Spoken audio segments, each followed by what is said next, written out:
Assalamualaikum warahmatullahi wabarakatuh.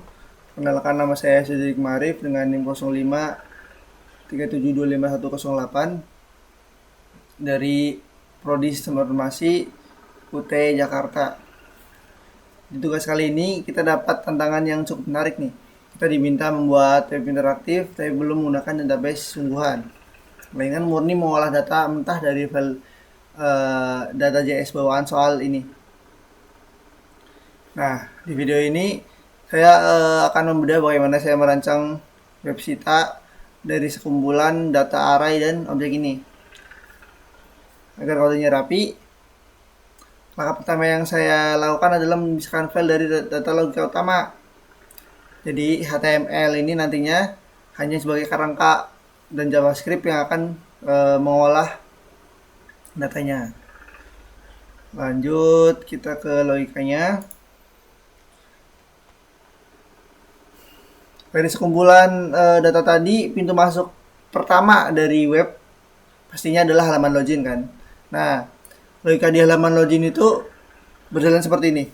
Sistem akan mengecek inputan dari user yang berupa email dan password, lalu dicocokkan dengan data lokal yang menggunakan fungsi find ini. Lalu pertanyaannya, bagaimana agar user tidak perlu login berulang kali tiap pindah halaman?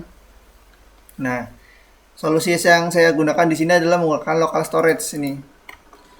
Jadi fitur ini akan menyimpan ingatan sesi akun tersebut di browser. Simpelnya beraplikasi fungsi session pada web server sungguhan gitu. Lalu setelah berhasil lewat gerbong login, kita tentu ingin menampilkan interface yang nyaman di halaman dashboard. Karena itu saya di sini menambahkan fitur sapaan waktu otomatis ya, menggunakan new date dan get hours ini untuk mengambil lokal data waktu lokal dari perangkat user, sehingga sapaannya ini selalu akurat gitu.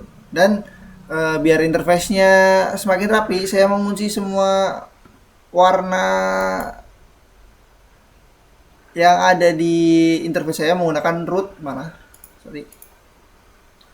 sini. Jadi bakal lebih gampang buat berubah dan serentak, nggak belang-belang tiap halaman beda-beda gitu.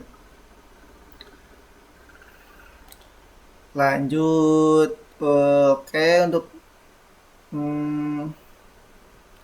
dashboard sapaan udah beres. Sekarang kita masuk ke core-nya atau jantung dari web ini, atau fungsi utama dari web yang kita buat ini, yaitu halaman informasi bahan ajar ya. Sebentar ya. Di bawah. Nah, ini. Di halaman ini skemanya pertama, sistem bakal membaca buku dari array yang menggunakan fungsi for each ini. Fungsi ini otomatis ngambil dan ngebentuk elemen katalog satu persatu secara dinamis. Nah, langkah kedua, ketika user mau belanja, mau membeli bahan ajarnya, saya menyiapkan fungsi tambah keranjang di sini. Saat tombol diklik nanti di buku di webnya, data buku tersebut akan di-push ke dalam array kosong yang bernama keranjang. Ini. Setelah itu sistem akan memperbarui tampilan pada tabel pesanan lengkap dengan tombol checkout yang sudah dipasangi notifikasi. Terus selain fitur transaksi, di web ini saya juga punya fitur pelacakan pengiriman ya, atau tracking. Bedanya dengan katalog tadi, data tracking ini berbentuknya objek key, jadi pencariannya sangat efisien.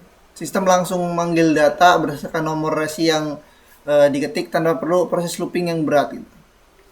Oke, mungkin itu beberapa logika penting yang perlu saya jelaskan tentang kodenya. Sekarang mari kita lihat langsung implementasi pada interface browsernya. Nah, di halaman awal ini saya sudah menyiapkan beberapa fitur ya. Ada fitur pop up dari lupa password dan daftar. Sayangnya fitur ini masih sebagai mockup UI aja karena di proyek kali ini kita belum menggunakan database beneran atau database yang sungguhan, jadi kita nggak bisa nge-save user ya.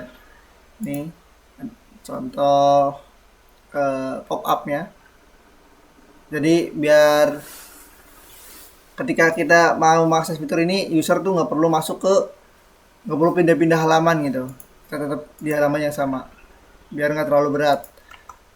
Lanjut, kita coba login aja menggunakan akun yang udah ada dari data JS tadi. Kita coba salahkan dulu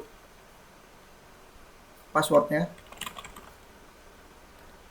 Nah, ketika password salah atau emailnya nanti yang dimasukin salah, bakal muncul alert kalau login gagal dan email atau passwordnya ada yang masukin tuh salah kan. Kita coba langsung login aja. Tuh, ini 1, 2, 3. Ketika berhasil akan muncul notifikasi berhasil login sukses. Nah, ketika berhasil masuk ke dashboard, sapaan di sini tuh sudah menyesuaikan langsung jam lokal. Sini saya tag video di jam 12. Langsung muncul dengan sapaan selamat siang, Doni Setiawan dari Visip. Sini ada selamat datang juga greeting websita. Langsung lanjut aja kita ke menu informasi bahan ajar. Nah, bisa dilihat semua kartu buku atau ini tampilan di sini tuh muncul otomatis dari poloan data tadi ya. Sekarang saya simulasikan belanja, saya tambah jumlahnya dan nanti ini bakal masuk ke keranjang bawah di sini. Ini kan keranjang masih kosong, keranjang besar masih kosong. Kita tambah aja. Tambah ini bakal muncul. Tambah kita juga bisa hapus. Nah, di sini saya juga sudah menyiapkan tombol checkout, namun ya karena balik lagi tadi kita belum menggunakan database beneran ya, jadi ini hanya dummy. Nah, selanjutnya mungkin bisa habis check out masuk ke database terus muncul notifikasi pesanan berhasil diproses ini. Lalu ada tracking pengiriman. Di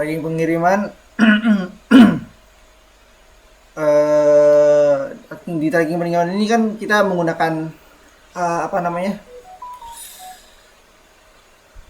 cuma key aja ya, cuma dari resinya. Kita coba, ini adalah saya mengambil data ini dari data.cs tadi.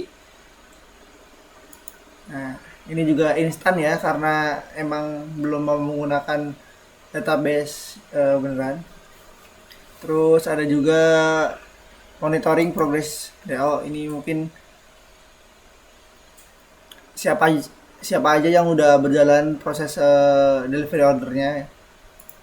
Ada lagi rekap bahan ajar. Ini belum, jadi saya cuma bikin dummy-nya aja. Juga sama, mungkin itu aja. Untuk fitur-fitur yang selanjutnya kan ini saya sengaja menyiapkan karena mengingat materi selanjutnya adalah framework Vue.js kan. Jadi struktur codingan di sini sudah saya buat biar termodularisasi sejak awal.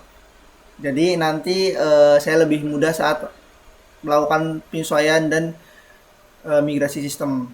Saya logout juga, sini ada fungsi logoutnya. Mungkin demikian presentasi tugas satu dari saya. Jika ada salah-salahnya saya mohon maaf. Assalamualaikum warahmatullahi wabarakatuh.